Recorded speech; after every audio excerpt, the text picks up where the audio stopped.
How you can get unbanned from Ome TV.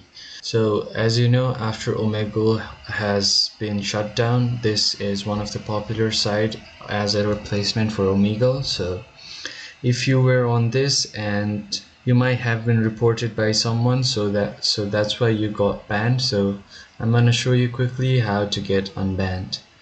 So open your tab here and then go to this three dots at the top right and then go to history. So you have to rewrite the history. So you are going to click on delete browsing data, and once you click on it, you're gonna go to advanced right here, and then you are gonna select the time range to all time.